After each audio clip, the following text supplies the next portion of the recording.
Dua, tiga. Semangat pagi. Luar biasa. Belum kompak. Sekali lagi ya.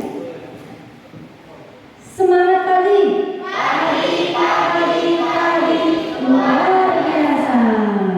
Luar biasa gini jempol aja. Luar biasa. Oke, sekali lagi. Dan ini belum kompak. Suara cowoknya belum ada. 1, 2, 3. Semangat pagi. Luar biasa. Oke, tepuk tangan buat kita semuanya.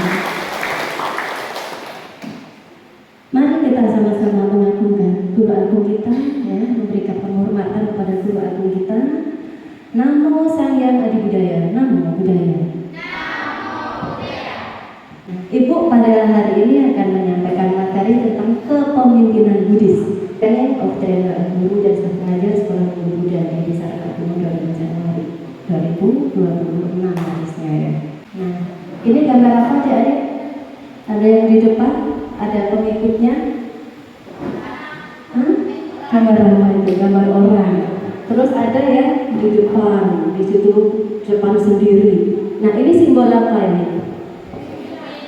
Simbol pemimpin yang di depan. Kenapa di belakangnya ada banyak orang? Anggota. Jadi kira-kira apa yang dilakukan pemimpin di depan itu?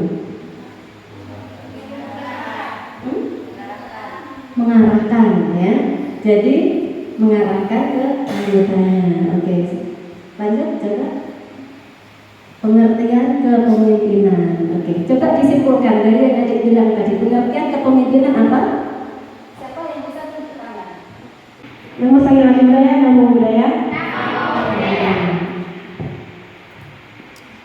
Kepemimpinan adalah satu individu yang mempengaruhi anggotanya atau kelompoknya untuk bergerak atau lebih kompak lagi. Oke. Lebih kompak untuk mencapai tujuan dalam organisasi. Oke, tepuk tangan buat saya. Itulah pengertian kepemimpinan. Jadi tidak tahu ya dia, karena di sini sebagian juga sudah ada yang masuk di organisasi dan menjadi pemimpin dari organisasi itu sendiri. Ya. Seperti hari ini, kepala SMB-nya, ya, mengarahkan anggotanya hari ini ada trainer of trainer, datang semuanya, adik-adik datang semuanya. Ya. Itu termasuk kepemimpinan. Ya. Misalnya di muda-mudi, ketua muda-mudinya menyampaikan untuk menyambut Imlek, kita akan latihan nyanyi bareng untuk menyambut Imlek, juga melatih tarian untuk menyambut Imlek. Ya, anggotanya hadir semuanya. Itu juga kepemimpinan. Jadi secara umum ya, kalau menurut para ahli yang lain, gitu, kepemimpinan merupakan proses mempengaruhi orang lain, ya, memahami, menyepakati apa yang harus dilakukan, menyepakati apa program yang dilakukan. Misalnya muda-mudi membuat program untuk rutin kebaktian hari Minggu. Nah, hari berikutnya ada latihan musik, ada latihan main gitar bareng, ada latihan baca dhamma pada. Itu satu program. Bagaimana menjalankannya? Seorang pemimpin harus bisa mempengaruhi anggotanya untuk sama-sama melaksanakan program tersebut ya. Jadi kepemimpinan di sini kemampuan seseorang ya untuk mempengaruhi kelompoknya, anggotanya untuk sama-sama mencapai tujuan dalam organisasi gitu. Paham ya dia? Gimana sih kepemimpinan Buddhis? Pertama bijaksana, welas asih, kita menjadi teladan, kita memberikan inspirasi, ya. Kita memiliki niat yang baik, ya. Kita menjalankan dasar raja dhamma dan juga jalan mulia berunsur 8. Ini kepemimpinan Buddhis. Lanjut. Nah, ada yang kenal ini? Ini terkenal loh, sering muncul di DAI TV. Siapa yang tahu? Nih. Coba sambil dibacakan yang ada di sini. Siapa yang tahu? Itu tulisannya dibacakan. Saya could work, I could talk, and to good shape.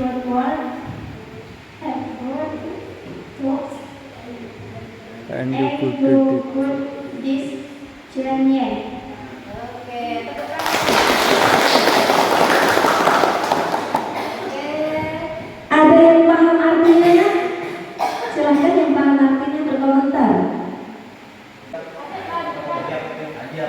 Ada. Artinya dalam krisis itu apa artinya?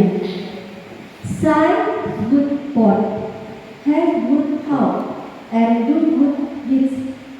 Ya. Kita berkata-kata hal yang baik. Ya. Sebagai pemimpin harus memiliki ucapan yang baik, berkata hal-hal yang positif. Ya. Have good thought. Kita sebagai pemimpin harus berpikir yang positif, berpikir yang baik, ya, memiliki niat yang baik tadi, pikir positif, ya. And do good deeds, ya. Kita harus melakukan hal-hal yang baik, melakukan perbuatan yang baik. Jadi sebagai pemimpin kita harus memiliki pikiran yang baik, ucapan yang baik, juga perbuatan yang baik. Itulah 3 kunci untuk kita menjadi pemimpin pertama. Pemimpin bagi siapa? Pertama, pemimpin bagi? Iya, benar sekali. Pemimpin bagi diri kita sendiri dulu. Kita harus menjadikan diri kita untuk selalu berpikir hal yang positif yang baik, berkata hal yang baik, juga melakukan perbuatan-perbuatan yang baik. Kalau kita bisa memimpin diri kita sendiri, maka kita menjadi teladan bagi anggota kita. Ya, kita bisa menggerakkan anggota kita bisa menginspirasi anggota kita. Oke, paham ya sampai ini ya? Oke. Nah, ini siapa? Sang Buddha. Sang Buddha itu siapa? Iya, benar, guru kita memang ya. Sang Buddha itu guru aku kita semuanya. Beliau juga pemimpin yang luar biasa, guru spiritual yang luar biasa, ya, yang cinta kasihnya juga tanpa batas, sehingga sampai saat ini kita masih bisa mengenal ajaran Buddha. Oke, coba lanjutnya. Kata inspirasi ajaran Buddha tadi, Atahi Atanonato. Apa artinya? Diri sendirilah pelindung bagi diri sendiri. Ini ada dalam Dhammapada 12 Akawama 160. Lanjut. Kepemimpinan bukan soal jabatan, tetapi kualitas dari batin dan perilaku. Maka pertama yang kita lakukan tadi 3 hal tadi untuk memimpin diri kita sendiri agar diri kita memiliki kualitas batin yang baik dan juga perilaku yang baik. Itu kunci yang pertama. Seorang pemimpin Buddhis ya itu harus mampu memimpin dirinya sendiri yang pertama. Ya. Yang kedua, mampu menjadi teladan. Ya. Kalau kita bisa memimpin diri kita sendiri, seperti yang saya jelaskan tadi, kita bisa menjadi teladan. Karena kalau contohnya, kalau adik-adik sebagai ketua muda-mudi menggerakkan anggotanya, hari Minggu pelihara ya ada kerja bakti untuk persiapan hari raya Waisak, tapi ketuanya nggak datang, anggotanya kira-kira gimana? Gimana reaksi anggotanya? Kalau ketuanya sendiri yang menyuruh tapi nggak datang, gimana reaksi anggotanya coba? Coba silakan Bapak dapat lagi kan?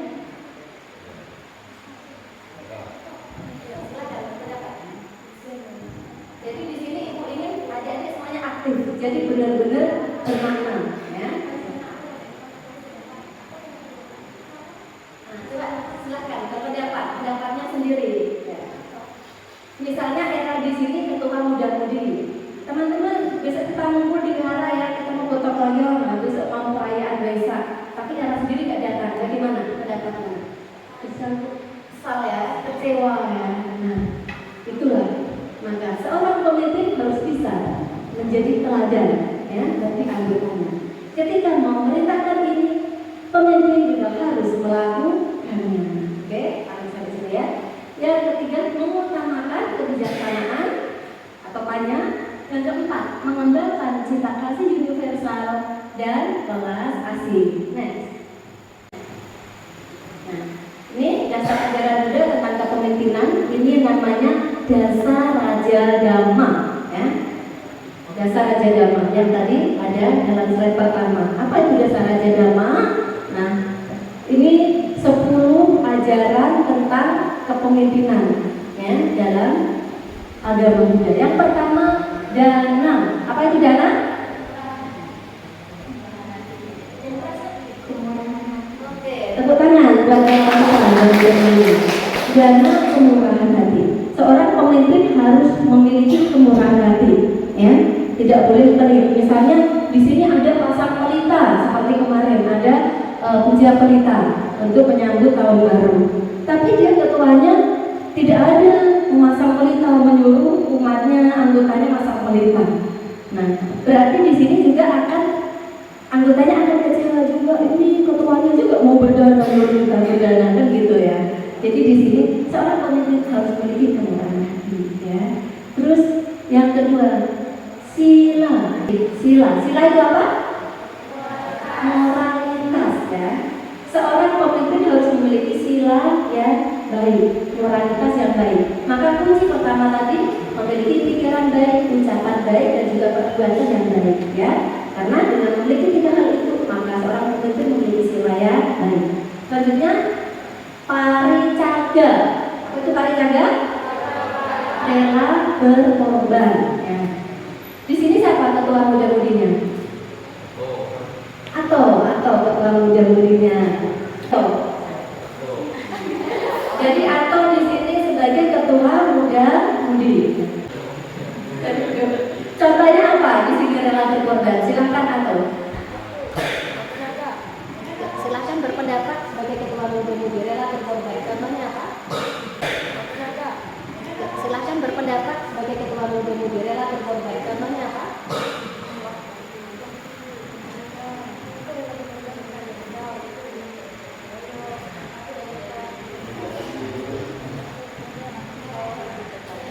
Waktu, tenaga,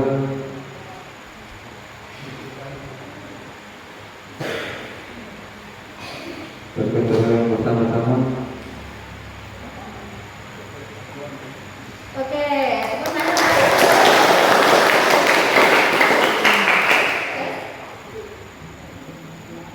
tes. Mari jaga rela berkorban. Seorang pemimpin di sini harus rela berkorban. Seperti yang aku sampaikan tadi, seorang pemimpin harus mengorbankan waktunya, tenaga, pikirannya. Mungkin harus lembur misalnya malam ini ada kegiatan, lembur yang lainnya sudah pada tidur, atau sama kakak-kakak mahasiswa KKN menyiapkan tempat ini. Buat nanti acaranya bagaimana? Itu juga pengorbanan, ya kan? Mengorbankan waktunya, tenaganya, pikirannya, ya. Itu sebagai seorang pemimpin harus siap, ya. Seperti era misalnya, harusnya hari Minggu sampai di rumah. Nah, dia harus mengorbankan waktunya, tenaganya, pikirannya ngajar ke Sungai Baru. Itu berkorban kan? Berkorban. Itulah jiwa-jiwa pemimpin. Ya, paham ya saya sampai sini ya? Oke. Selanjutnya Jawa yang keempat, kejujuran. Ya. Seorang pemimpin harus memiliki kejujuran. Ya. Yang kelima, Madawa, rendah hati. Nah, apa bedanya rendah hati dengan rendah diri? Nah, jangan salah paham di sini. Rendah hati dengan rendah diri apa bedanya? Silakan berpendapat lagi. Nah, ya, silakan berpendapat. Pendapat saya, rendah hati lebih memahami teman yang dekat. Rendah hati lebih memahami Teman yang dekat, walaupun sikap tinggi. Oke, kalau rendah diri? Rendah diri lebih berbaik diri sendiri tanpa menilai orang lain yang dekat. Oke, tepuk tangan. Siapa namanya? Ruby. Ruben. Ini nama artis ya Ruben ya. Oke, luar biasa ya. Jadi seorang pemimpin harus memiliki sikap rendah hati, tetapi bukan rendah diri. Kalau rendah diri itu merasa nggak percaya diri, minder, ya, disuruh maju takut-takut, malu-malu, itu namanya rendah diri, ya. Tapi kalau rendah hati itu memiliki sopan santun, etika, ya, etikanya yang baik, ramah, menghormati orang lain. Walaupun dia misalnya sudah kuliah, sudah tinggal di kota, balik ke kampung juga tetap rendah hati, tidak sombong. Ya, paham ya? Nak? Rendah hati, tidak sombong, tetap menjaga etika sopan santun dan menghormati menghargai sesamanya. Oke. Lanjut. Seorang pemimpin juga harus memiliki tapa. Tapa itu pengendalian diri, ya, pengendalian diri. Ya, paham pengendalian diri ya? Seorang pemimpin harus memiliki pengendalian diri yang baik. Contohnya tadi dengan pelaksanaan sila kita mengendalikan diri kita. Ya, misalnya pas habis kegiatan bersama di wihara harus kedapnya, ada HP tertinggal di kawan, ya kan? Jadi dicek, HP-nya Oppo yang terbaru nih, gitu kan? Nah, tahu dia nama punya siapa. Tapi karena dia memiliki dasar raja dharma sebagai pemimpin, sebagai ketua muda-mudi, dia sadar, oh ya, saya ingat ajaran Buddha, saya nggak boleh ngambil, walaupun saya nggak punya HP, atau HP saya sudah rusak, kecemplung di got misalnya kan. Kita memiliki pengendalian diri yang baik.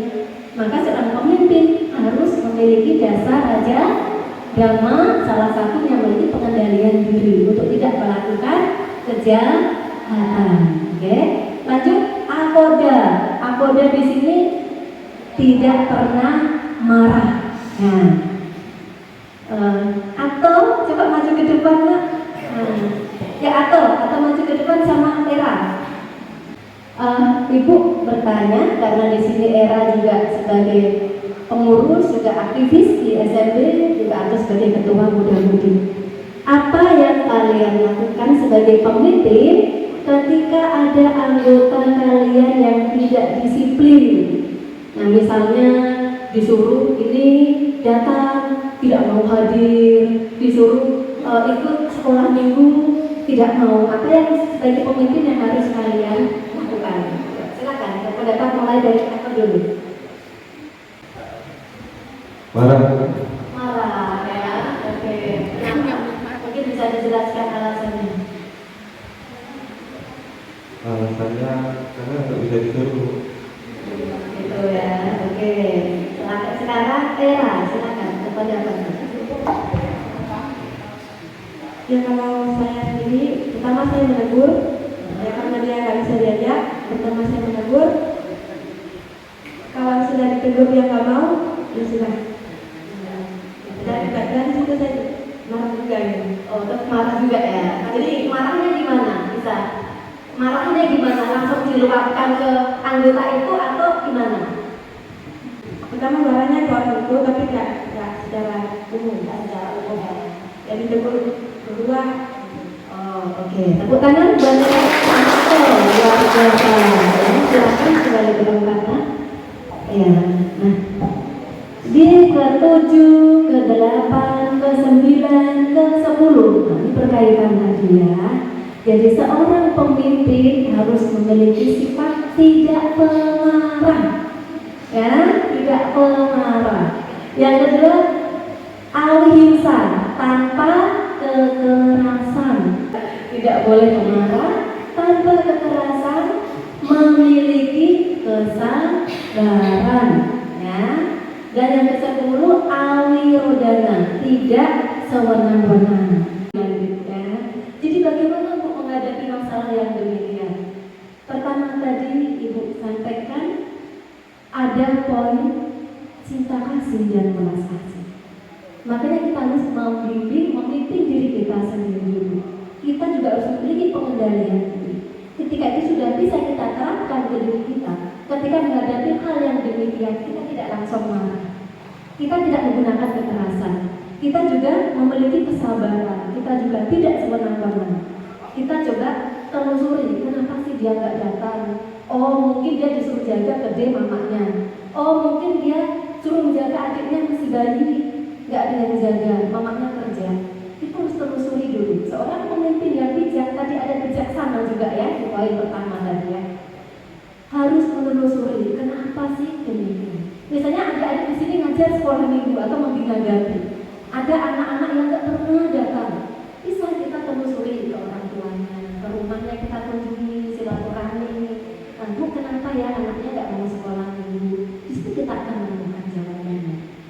Kenapa ya anak ini kok begini? Kadang anak yang begini tentu dia benar-benar nakal. Tetapi bisa jadi di rumah ada masalah keluarga. Ya mungkin orang tuanya cerai, mungkin dia sering mendapatkan kekerasan dari orang tuanya, ya kan? Mungkin dia lagi mamanya kesulitan ekonomi, jadi apa keinginannya makan pun ibaratnya permintaannya gak terpenuhi, itu makan juga gitu. Jadi seorang guru, staf pengajar, seorang pemimpin baik muda-mudi maupun di SMG harus menelusuri masalahnya. Ketika kita tahu sebabnya, oh iya ternyata ini loh masalahnya, apa yang kita lakukan? Kita ketemu mereka, diajak ngobrol, ya, sharing, itu pendekatan dari hati dulu. Setelah kita tahu, mereka kan akan dekat dengan kita. Tapi kalau kita langsung marah, mereka pun akan benci kita. Mereka bahkan harus lakuin orang ngapain, nanti dimarah-marah lagi, ya kan? Nanti disuruh push up 100 kali lagi, gitu ya. Jadi itu yang harus dilakukan sebagai seorang pemimpin, ya, memiliki belas kasih kepada anggotanya, kesadaran pengendalian diri untuk tidak marah. Jadi yang tadi masih marah, mulai setelah ini dilatih ya. Ketika ada hal itu terjadi, kita harus pendekatan dulu ke anggota kita. Omongin baik-baik, ayo kita pelihara ini berbuat kebajikan loh, mumpung kita ada kesempatan. Buat kegiatan yang menarik, biar kawan-kawan kita semangat. Besok kita ada belajar gitar bareng, saya lihat ada yang gitar. Nah, diajak, besok kita nyanyi lagu Buddhis ya. Sekaligus ada senam kreasi misalnya. Jadi kita buat bagaimana itu menarik anggotanya bisa ikut dengan kegiatan yang positif. Oke, paham ya? Selain jasa raja dhamma, seorang pemimpin harus memiliki Brahma Wihara sebagai jiwa memimpin, cinta kasih, belas asih, mudita. Mudita itu turut bahagia ketika anggotanya sukses. Jangan malah iri, ya. Ketika anggotanya berprestasi, seorang pemimpin harus mengapresiasi, bukan membuli, ya.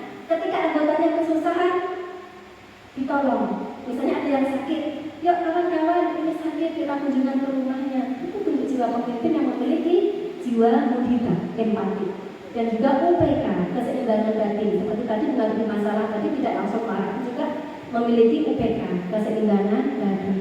Paham ya? Ini gambar apa nak? Bozi, kenapa dia menangis? Tengok reaksinya kalau nangis seperti ini. Ya, kenapa dia menangis? Coba. Takut ya. Nah, kalau guru atau pengajar saat ngajar sekolah minggu dengan wajah garang, marah-marah, ya kan? Anaknya nggak bisa diam, dicubit telinganya, nangis nggak kira-kira anak? Aduh, nangis teriak-teriak, ya kan? Malah jadi heboh kelasnya ya, karena ketakutan. Maka pemimpin yang keras ditakuti, ya. Yang kedua, ini gambar bayi juga, bagaimana? Comel, senyum, bahagia. Nah, ketika pemimpin yang penuh dengan meta langsung begini ya, yang penuh dengan cinta kasih, maka anggotanya akan mengikuti dengan sukarela. Biasanya tadi, ketika ada kesalahan anggota tidak langsung marah, nasihatin baik-baik, ya kita coba jumpai, kita ngobrol bareng, kita mendengarkan sepenuh hati, maka dia akan merasa nyaman. Setelah merasa nyaman, alhamdulillah, besok saya mau pelihara. Nah, setelah mau pelihara, kita buat kegiatan yang memang menyenangkan untuk orang kawan-kawan semuanya, akan diikuti semuanya. Nah, karakter pemimpin muda-mudi Buddhis yang pertama, berani bertanggung jawab, aktif tapi tidak arogan. Yang ketiga, disiplin, jujur dan konsisten. Yang keempat, menjadi teladan di rumah, sekolah, dan juga wihara. Tadi menjadi teladan kan poin juga di awal ya. Jadi menjadi teladan di rumah juga untuk adik-adik kita. Jangan nanti sudah jadi ketua muda-mudi sering ke wihara, di rumah malah sering bertengkar dengan adiknya, rebutan HP. Itu juga tak boleh ya. Jadi harus menerapkan menjadi teladan di rumah, di sekolah, dan juga di wihara. Oke, hari ini kita harus bahagia semuanya ya. Nanti ucapkan ini dikatakan ke adik, ucapkan juga ke kawan sampingnya. Oke, berlanjut nanti ya.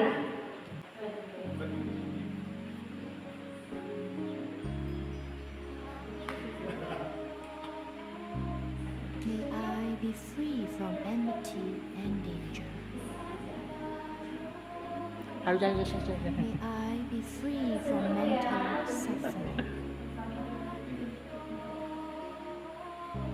May I be free from physical suffering. May I care of myself happily.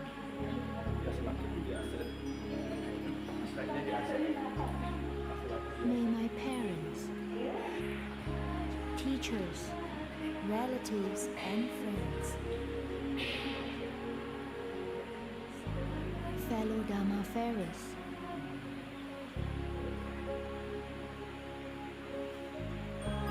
be free from enmity and danger. Be free from mental suffering. Be free from physical suffering. May they take care of themselves happily. May all yogis in this compound be free from Oke, enmity sampai and sini ya. danger. Bagian di sini. Be free from Apa yang mental disampaikan suffering. kakak yang terakhir tadi, Nak? Be free from physical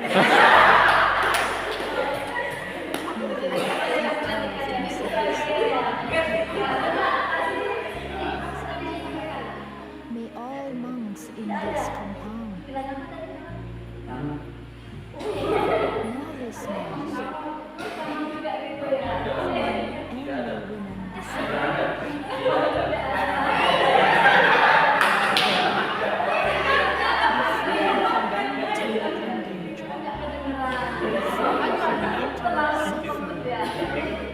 be free from physical suffering. Yang ibu katakan siapa? Semoga kamu bahagia. Sampai sini masih benar tadi ya. Semoga kamu bahagia. Sampai sini. Malah, agak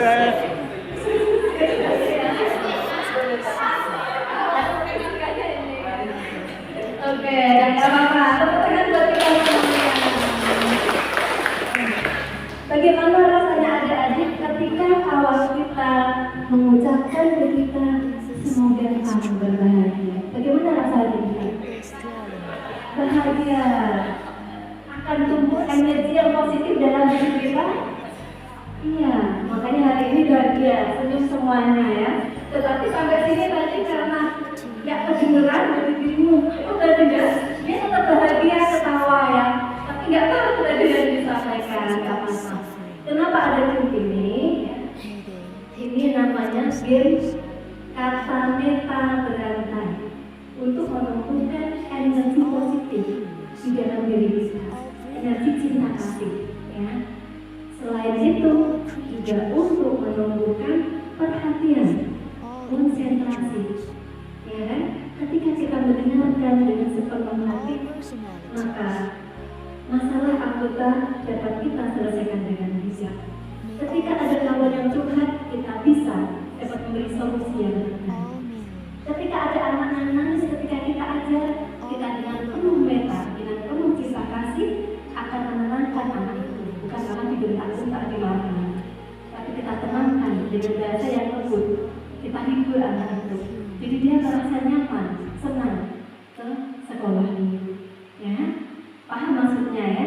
Ini game ini simpel, tapi maknanya sangat dalam. Ini bisa ada terapkan dalam pembelajaran. Sekarang ini dibagi menjadi 5 kelompok. Ya, masing-masing kelompok coba menggambar pohon bodi yang dibesar ini. Nah, ibu kasih contoh. Ini kertas kosong ini digambar pohon bodi yang ada daunnya, ya. Nah, daunnya nanti dari anggota ini di dalam daun bodi itu dituliskan kebajikan yang harus kalian lakukan di setiap anggota. Sebenarnya anggota ini, ya masing-masing nggak boleh sama. Ya, misalnya ini kebajikan apa yang mau dibuat, ini apa yang mau dibuat, gitu, oke? Agak cepat gambar pohon bodinya, daunnya ditulis kebajikan yang kalian lakukan. Besar, ya.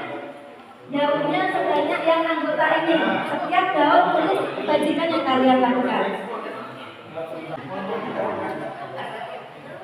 Ini berapa? 9. Ada 9 daun nanti ya. Daunnya sebanyak anggota. Ada 5 lembar. Masing-masing jauh tulis kebajikan yang tulis masing-masing, jangan satu ketuanya jangan. Ya, jadi kebajikan dari kalian ya. Waktunya habis ya nak. Silakan yang sudah selesai pertama maju. Perwakilan kelompok adik-adik perhatikan kelompok kita yang sedang menyampaikan hasil kerja kelompoknya. Silakan. Namo Sang Adi Budaya, Namo Budaya.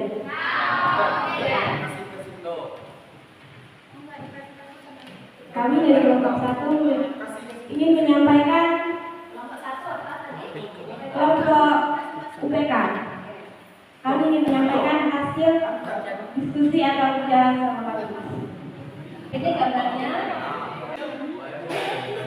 Saya akan membacakan hasil kerjanya. Melati, memberi saran yang baik. Memberi saran yang baik, latih, oke? Suni, membantu orang yang membutuhkan. Oke, lanjut. Era, mencegah teman berbuat jahat. Oke. Nadia, mengajak teman atau orang kebaktian. Oke. Tidak berbohong. Yuni, berdana. Sekian hasil dari kerja kami. Terima kasih. Namo Budaya. Namo Budaya. Kami ada budaya Namo Budaya. Di sini kami dari kelompok Taruna Akan membacakan hasil kerja kelompok. akan membacakan hasil kerja kelompok kami. Emily Gotong Royong, Karyana Puja Bakti, Melisa Berdana,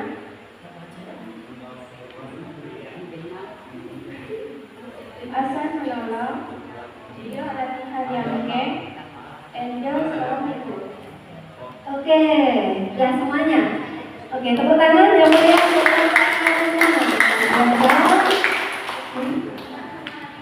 selanjutnya kelompok. Saya akan membacakan kelompok wanita.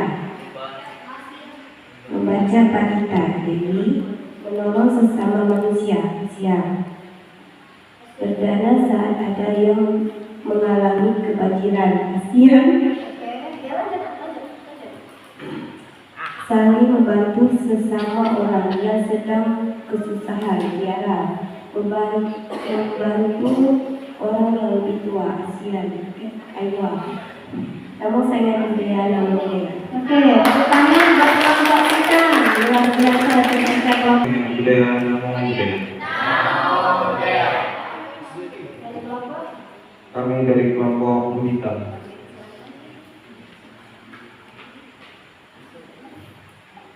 Ruben membaca Parita. Arman berbuat baik. Ajuan berlimpah jasa atau latihan yang Asep membantu teman dan juga konsul. Angga membantu orang menolong jawab. Karena apa ya? Oke, ada berapa kelompoknya tadi kan? 9, ini terbanyak ya, luar biasa. Tepuk tangan buat kelompok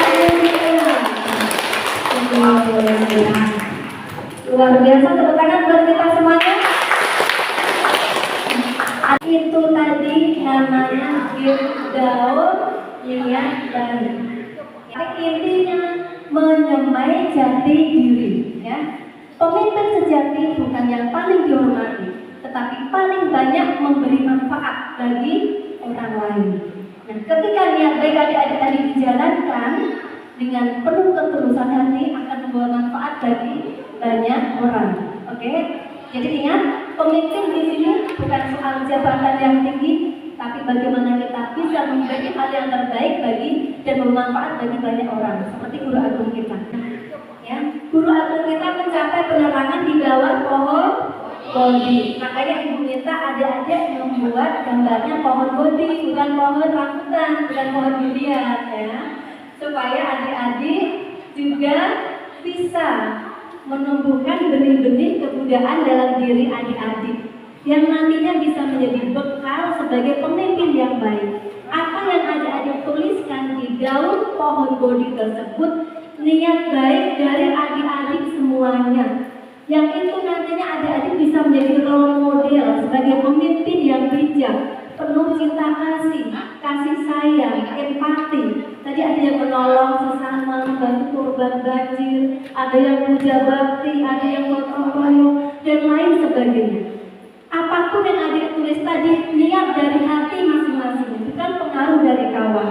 Itulah yang harus adik kembangkan sebagai pemimpin, ya, sebagai pemimpin, sehingga adik-adik bisa menjadi teladan bagi anggota, ya. Tadi ada menyampaikan juga, ketika sudah menjadi pemimpin yang bijak, bisa memimpin diri sendiri dengan baik, kita menjadi teladan bagi anggota, teladan bagi keluarga, teladan di masyarakat, dan juga teladan menjadi pemimpin yang bijak di negara kita. Sadu, sadu, sadu.